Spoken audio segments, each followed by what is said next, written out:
Halo, kembali bersama saya Daryl. Saya akan menjelaskan Anda tentang Sumpah Pemuda. Tapi sebelum kita mulai, ayo di subscribe dulu. Jangan lupa loncengnya dinyalakan. Jika sudah, mari kita mulai. Sumpah Pemuda adalah hasil dari 2 kali pertemuan para pemuda Indonesia. Kala itu yang terlibat dalam Kongres Pemuda 1, yakni 30 April 1926 sampai dengan 2 Mei 1926 di Jakarta. Dan Kongres Pemuda kedua, yakni 27 sampai 28 Oktober 1928 di Jakarta, yang pada akhirnya dalam Kongres Pemuda kedua terciptalah Sumpah Pemuda. Isi teks Sumpah Pemuda berbunyi sebagai berikut. 1. Kami putra dan putri Indonesia mengaku bertumpah darah yang satu, tanah air Indonesia. 2. Kami putra dan putri Indonesia mengaku berbangsa yang satu, bangsa Indonesia. 3. Kami putra dan putri Indonesia menjunjung bahasa persatuan, bahasa Indonesia. Masing-masing sesi pada Kongres kedua sebagai berikut. Rapat pertama, Sabtu 27 Oktober 1928 diadakan di Gedung Katolieke, Jonglingen, Bonn, KJB. Waterloo-Pin, sekarang Lapangan Benteng. Dalam sambutannya, Ketua PPPI Sugondo Jojo Puspito berharap Kongres ini dapat memperkuat semangat persatuan dalam sanubari para pemuda. Acara dilanjutkan dengan uraian Muhammad Yamin tentang arti dan hubungan persatuan dengan pemuda. Menurutnya, ada 5 faktor yang bisa memperkuat persatuan Indonesia, yaitu sejarah, bahasa, hukum adat, pendidikan, dan kemauan. Rapat kedua, Minggu 28 Oktober 1928. Kongres diadakan di Gedung OS Java Bioskop. Membahas masalah pendidikan. Kedua pembicara, Pormowelan dan Sarmidi Magonesarko berpendapat bahwa anak harus mendapat pendidikan kebangsaan, harus pula mendapat keseimbangan antara pendidikan di sekolah dan di rumah. Anak juga harus dididik secara demokratis. Pada rapat penutupan di Gedung Indonesia Club Gobuau di Jalan Keramat Raya 106, Sunulio menjelaskan pentingnya nasionalisme dan demokrasi selain gerakan kepanduan. Ramelan mengemukakan gerakan kepanduan tidak bisa dipisahkan dari pergerakan nasional. Gerakan kepanduan sejak dini mendidik anak-anak disiplin dan mandiri, hal-hal yang dibutuhkan dalam perjuangan. Panitia Kongres adalah sebagai berikut. 1. Ketua Sugondo Jojo Puspito (PPPI). 2. Wakil Ketua RM Joko Marsaid (Jong Java). Sekretaris Muhammad Yamin (Jong Sumatran Bon).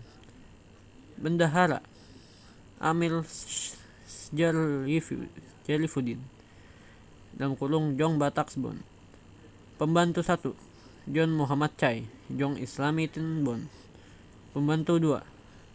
R. Katja Songkana Pemuda Indonesia. Pembantu 3. LCI Senduk Jong Celebes.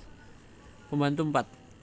Johannes Leiman Jong Ambon. Pembantu 5. Muhammad Rohjani Suud Pemuda Kaum Betawi. Para peserta Kongres Pemuda kedua berasal dari berbagai organisasi pemuda yang ada pada waktu itu. Di antaranya Jong Java, Jong Ambon, Jong Celebes, Jong Sumatran Bon, Jong Islamitin Bon, Sekarukun, Perhimpunan Pelajar-Pelajar Indonesia PPI dan Pemuda Kaum Betawi.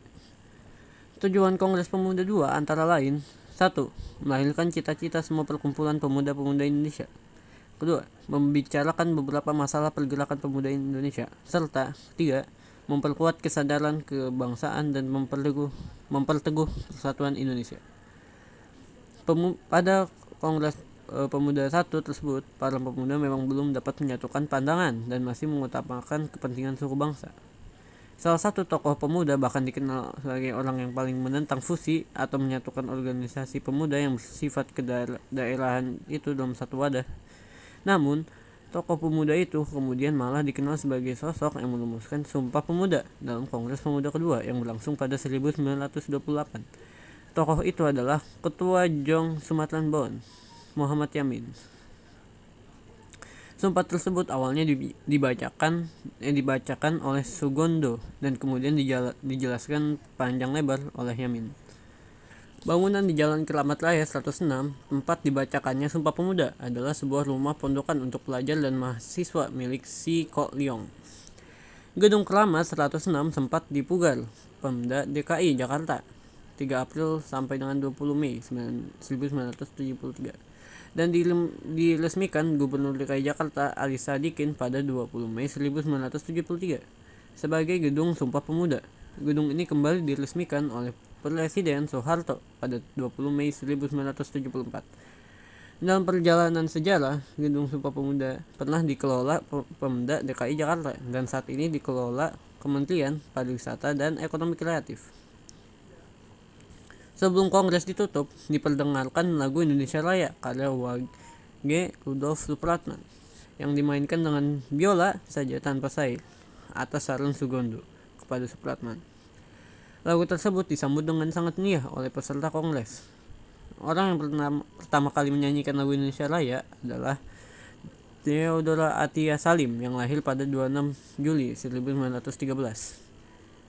Setelah mempelajari Sumpah Pemuda, kita bisa belajar bahwa makna Sumpah Pemuda bagi bangsa Indonesia yang pertama yaitu menyatukan perjuangan bangsa Indonesia.